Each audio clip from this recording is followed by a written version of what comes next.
The boy stands in the examination room at Camp McCain in Mississippi, shirtless and shaking, says the words in broken English before the doctor even touches him. I am infected. His voice is flat. Matterof fact, as if he is reporting the weather. The camp doctor, Major William Brennan, steps closer and sees what the intake officer missed in the processing line. The boy's torso is covered in wounds. 9 separate puncture sites scattered across his chest, abdomen, and back like someone threw gravel at him from different directions. Some of the wounds are scabbed over, some are still weeping. One on his left side, just below the ribs, is ringed with red streaks that climb toward his armpit like vines. The smell hits the doctor next, the unmistakable rot of deep infection. Major Brennan looks at the boy's face and sees something that disturbs him more than the wounds. The boy is not afraid. He is resigned. He has been waiting to die for so long that arrival at an American prison camp feels like nothing more than a change of location. We are at Camp McCain, Mississippi in late April 1945. The camp holds over 3,000 German prisoners of war. Most of them captured in North Africa or Italy and shipped to the American South for internment. The camp is surrounded by pine trees and farmland far from any major city, far from the war. The prisoners work in cotton fields and lumber mills, guarded by American soldiers who are too old or too injured to fight overseas. It is not a harsh camp by prisoner of war standards. The food is adequate. The barracks are clean. Men survive here. But today, a transport truck arrives with 20 new prisoners from a processing center in Virginia, and one of them is different. His name is listed on the intake paperwork as Klaus Hoffmann, 18 years old, captured by American forces near the Elbe River in central Germany 2 weeks earlier.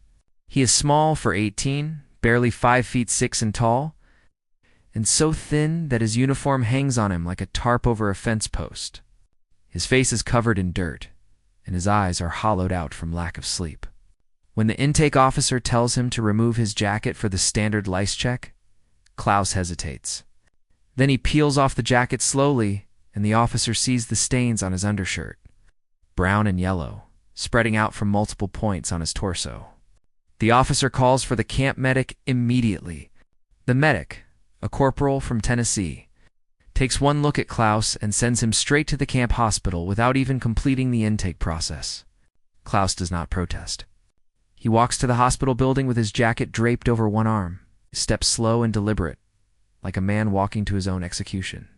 The medic follows behind, noting the way Klaus holds his left arm slightly away from his body, the way he winces when he breathes too deeply. This is not a healthy prisoner. This is a boy who should already be dead. We are now inside the camp hospital examination room. A small, whitewashed space with a metal table, a cabinet of supplies, and a single overhead light. Major William Brennan, the camp doctor, is a general practitioner from Atlanta who volunteered for military service in 1942 and was assigned to prisoner of war medical duty after 2 years in field hospitals in Europe. He has seen thousands of wounded men. He has seen shrapnel injuries, bullet wounds, burns, frostbite, and every disease that thrives in wartime conditions. But when Klaus Hoffmann walks into his examination room and says those 3 words, "I am infected," Brennan knows immediately that this case is not routine. Brennan tells Klaus to sit on the examination table and remove his shirt. Klaus does so without hesitation, lifting the stained undershirt over his head and dropping it on the floor. What Brennan sees makes him pause. Klaus's torso is a map of violence. There are 9 separate wounds, each one a puncture or laceration caused by shrapnel or shell fragments. 3 wounds are on the chest, 4 are on the abdomen, 2 are on the back. The wounds are in different stages of healing. Some are old scars, white and puckered. Some are partially healed, covered with fresh scabs. Some are still open, the edges red and inflamed, the centers filled with yellowish discharge. Brennan pulls on gloves and begins to examine each wound systematically, starting with the oldest scars and working his way to the freshest injuries. He notes the locations on a chart, sketching Klaus's torso and marking each wound with a number. The first 3 wounds, all on the upper chest, are healed but badly scarred. The tissue is thick and ridged, suggesting they healed without proper medical care. The next 4 wounds, clustered around the abdomen, are in various stages of infection. 2 are scabbed over, but oozing pus. 2 are open and raw, the flesh around them swollen and hot to the touch. The final 2 wounds, one on the lower back and one just below the left ribs, are the worst. The wound on the back is a deep crater, as if someone scooped out a chunk of flesh. The wound below the ribs is surrounded by red streaks. It's a telltale sign of blood poisoning spreading through the lymphatic system. Brennan steps back and asks Klaus how he got these wounds. Klaus answers in heavily accented English, his words slow and careful. Different times, different places. Brennan asks him to explain. Klaus takes a breath, winces, and begins to talk. The first 3 wounds came from an artillery shell in France in August 1944. The next 4 came from a grenade in Belgium in December 1944. The last 2 came from machine gun fire near the Elbe River in April 1945, 3 days before he was captured. Brennan writes this down, then looks at Klaus in disbelief. You were wounded 3 separate times, and you were sent back to fight each time. Klaus nods. He says there were no hospitals. There were no doctors. There were only bandages and orders to return to the line. If you are enjoying this story and want more untold accounts from World War II prisoners of war, make sure to subscribe to the channel.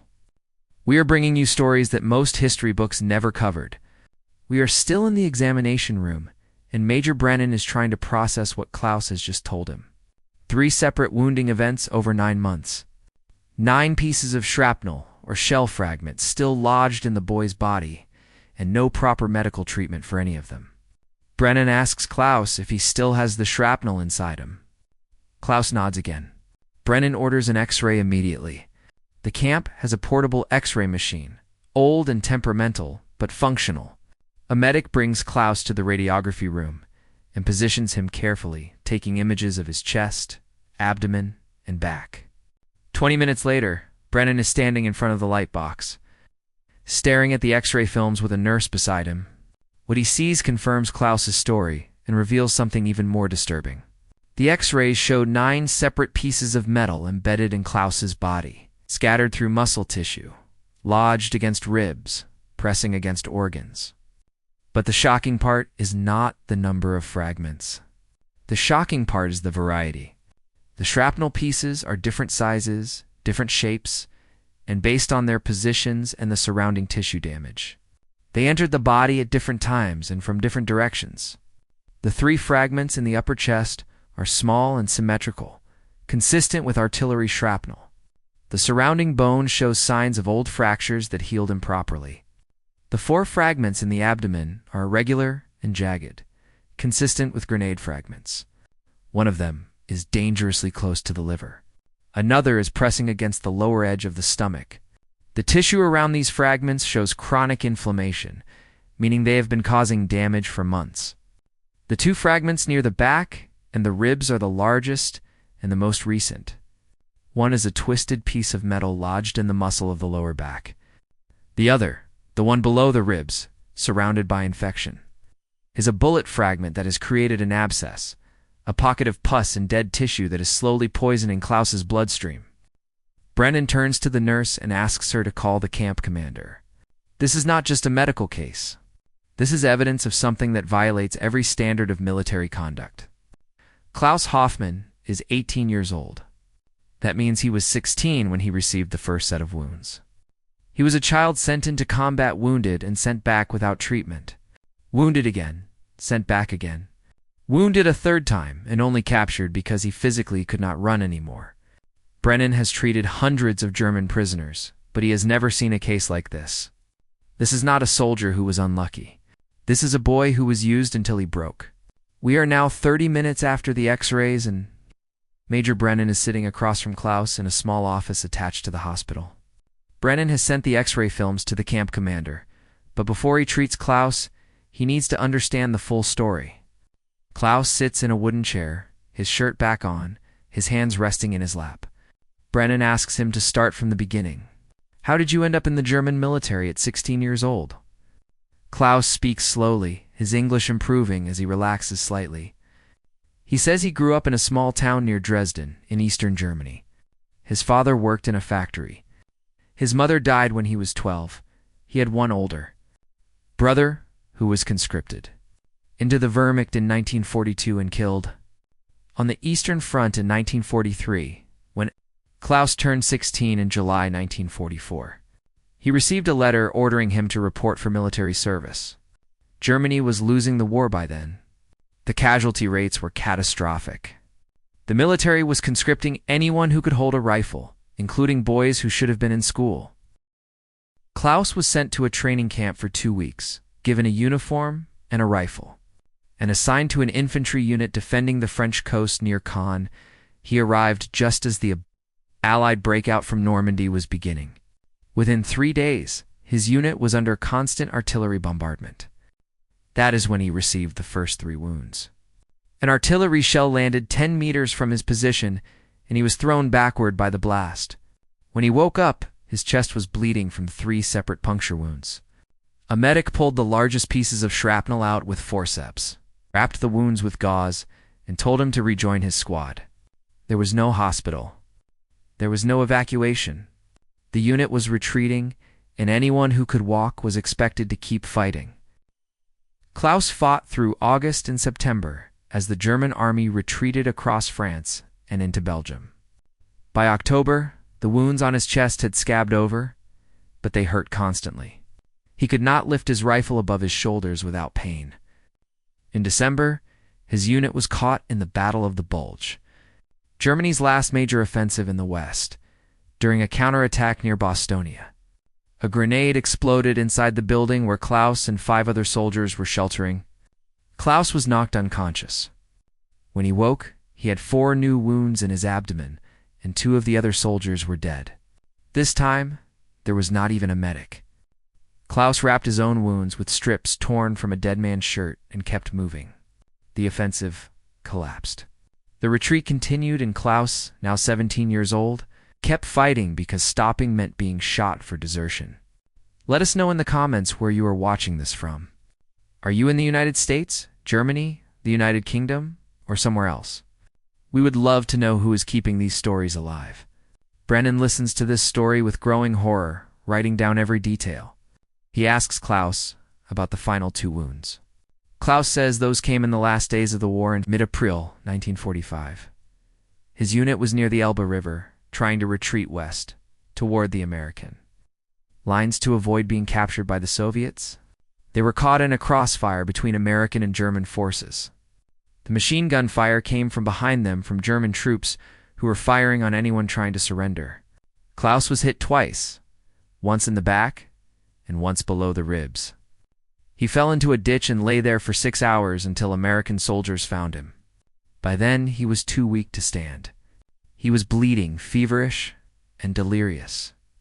The Americans put him on a truck with other prisoners and sent him through the processing chain that eventually brought him to Camp McCain. We are now 1 hour after Klaus's arrival at the camp hospital in Major. Brennan is in the camp commander's office explaining why this case is extraordinary. The commander, Colonel James Harrington, is a career officer from Virginia who has been running Camp McCain since 1943.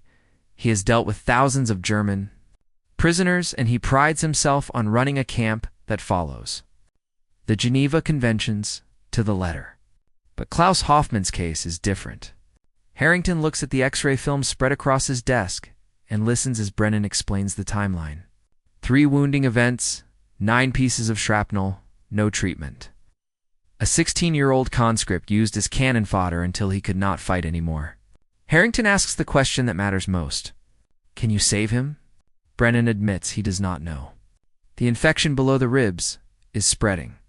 If it reaches the bloodstream completely, Klaus will go into septic shock and die. The only way to stop the infection is to remove the shrapnel fragments and clean out the abscesses. But that means major surgery, possibly multiple surgeries. And Klaus is already weak from months of malnutrition and blood loss.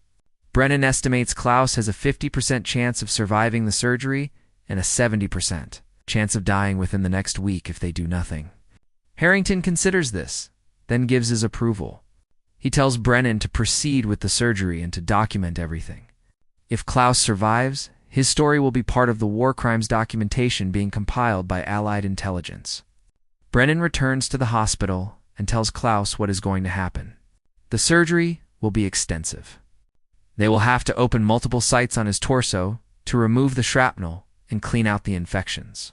Klaus will be under general anesthesia, and the recovery will take weeks, possibly months. There is a significant risk that he will not survive.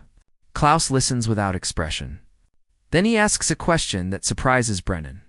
"If I die during the surgery, will you write to my family?" Brennan asks if Klaus has family left in Germany. Klaus says he does not know. He lost contact with his father in January. The town where he grew up was bombed in February.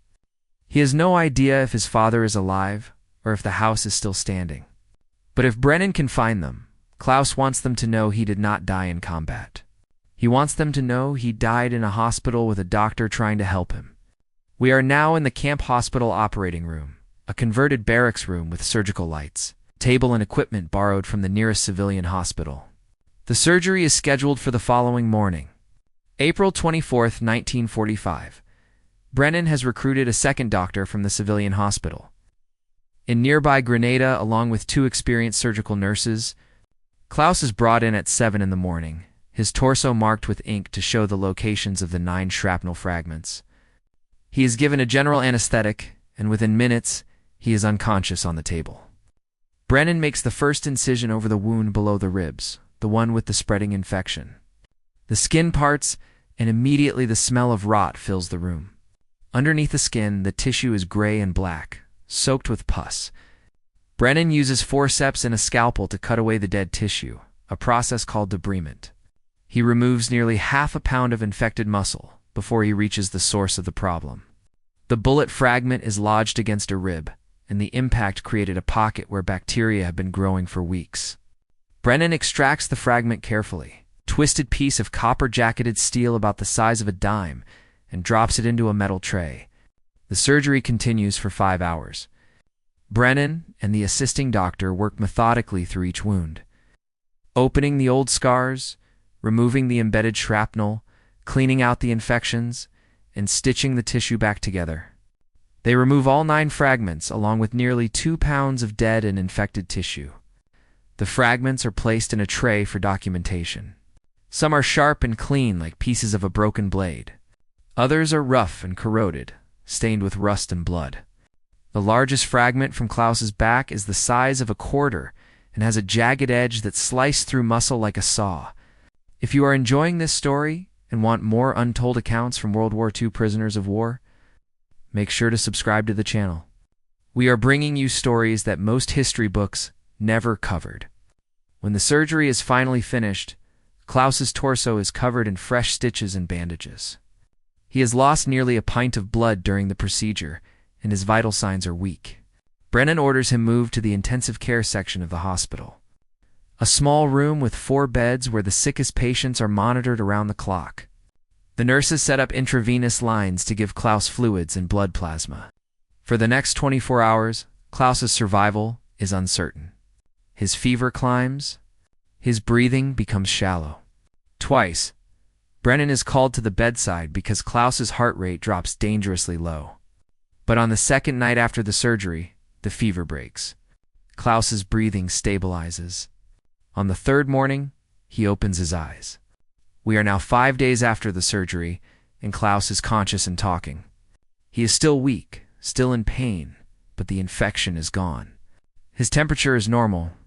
The wounds are healing cleanly. Major Brennan visits him twice a day to check the stitches and change the bandages. On the 6th day, Brennan brings a visitor. His name is Captain Leonard Moss, an intelligence officer assigned to Camp McCain to interview prisoners and compile reports for the War Department. Moss has heard about Klaus's case and wants to take a formal statement. Klaus agrees to the interview. He is propped up in bed, his torso wrapped in bandages, an intravenous line still running into his arm. Moss sits beside the bed with a notepad and a translator, though Klaus insists he can speak English well enough. Moss asks Klaus to repeat his story, starting from his conscription in July 1944. Klaus does so, adding details he did not tell Brennan. He describes the training camp where boys as young as 15 were given uniforms and rifles and told they were the future of Germany. He describes the retreat across France, the constant bombardment, the officers who shot deserters on sight. He describes the hunger, the cold, the nights spent in bombed-out buildings with no heat and no food. Moss asks Klaus about the decision to send wounded soldiers back into combat without treatment. Klaus explains that by late 1944, Germany had lost most of its medical infrastructure. Hospitals were being bombed. Doctors were being conscripted into combat units. Field medics had no supplies.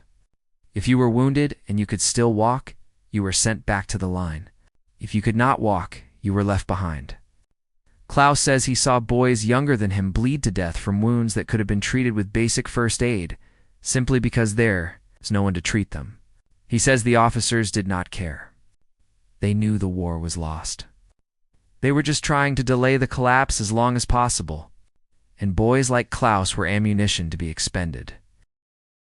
Moss asks Klaus about the final wounds, the ones from German machine gun fire.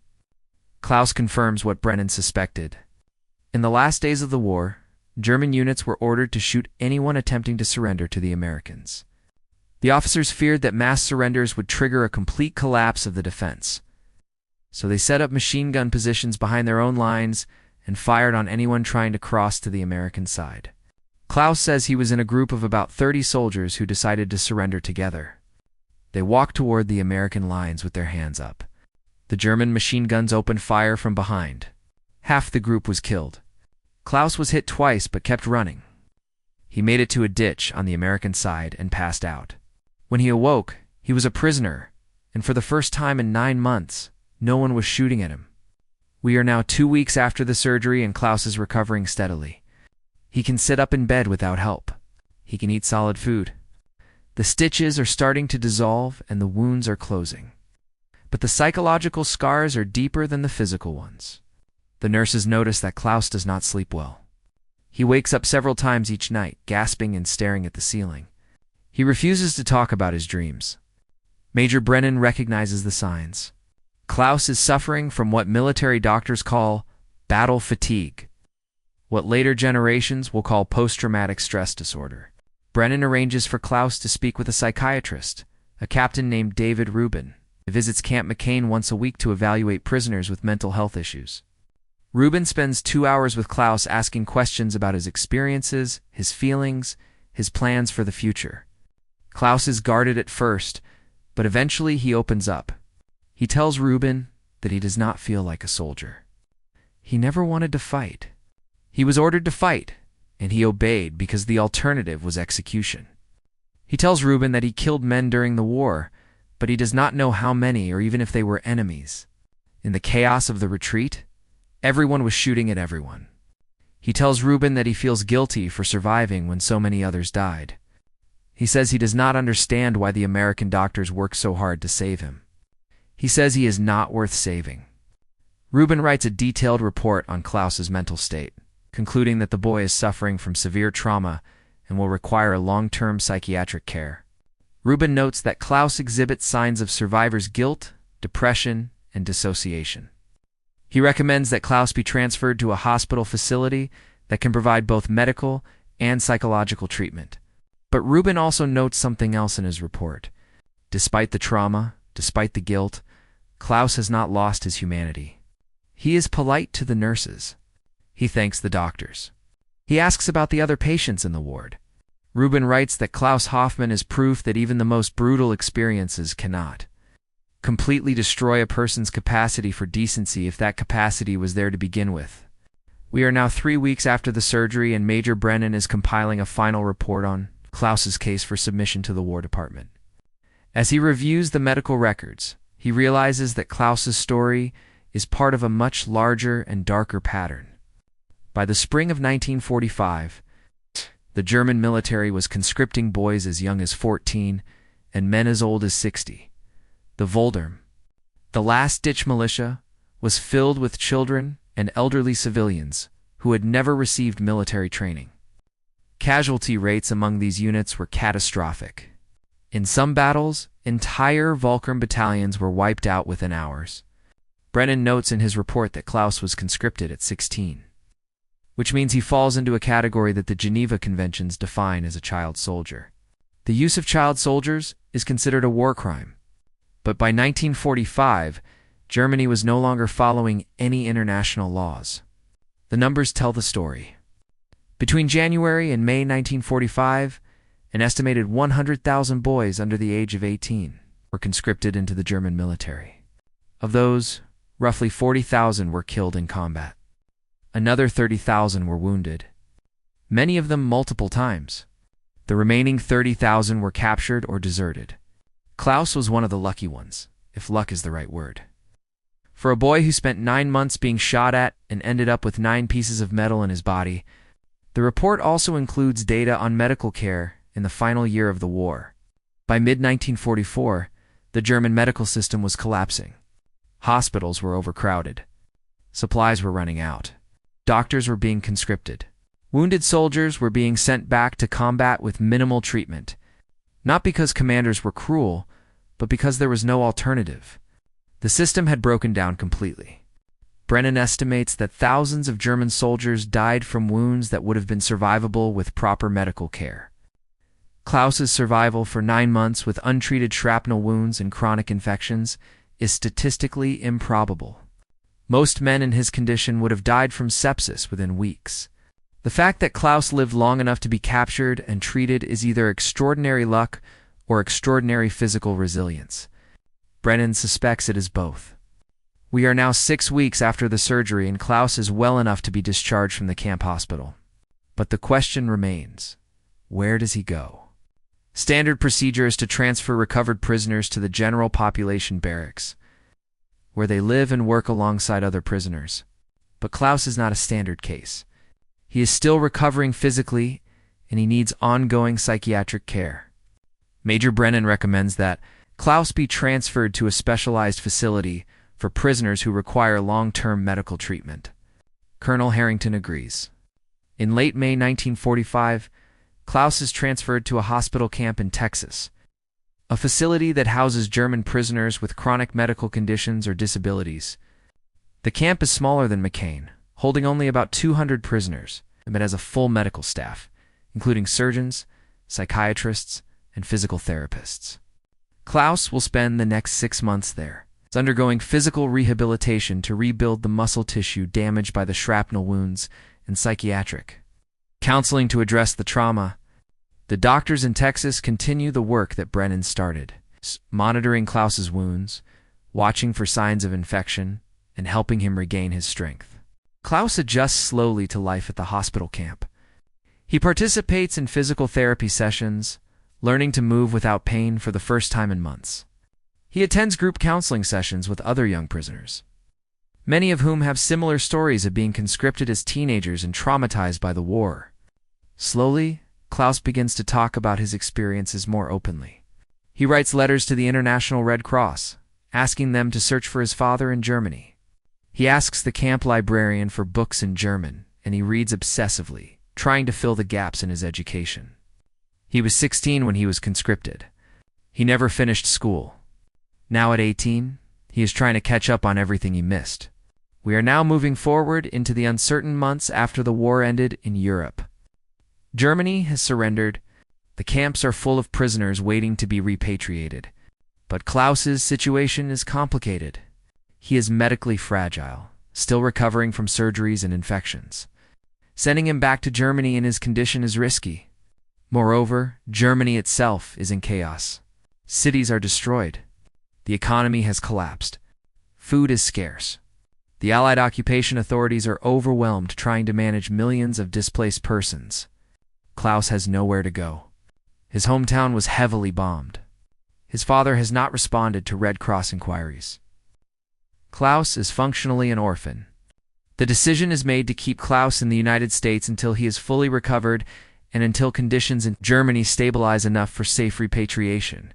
This means Klaus will spend at least another year, possibly longer, in American custody. He is transferred back to Camp McCain in early 1946. Not as a hospital patient, but as a general population prisoner. He is assigned to a work detail on a nearby farm, light labor that will not strain his healing wounds.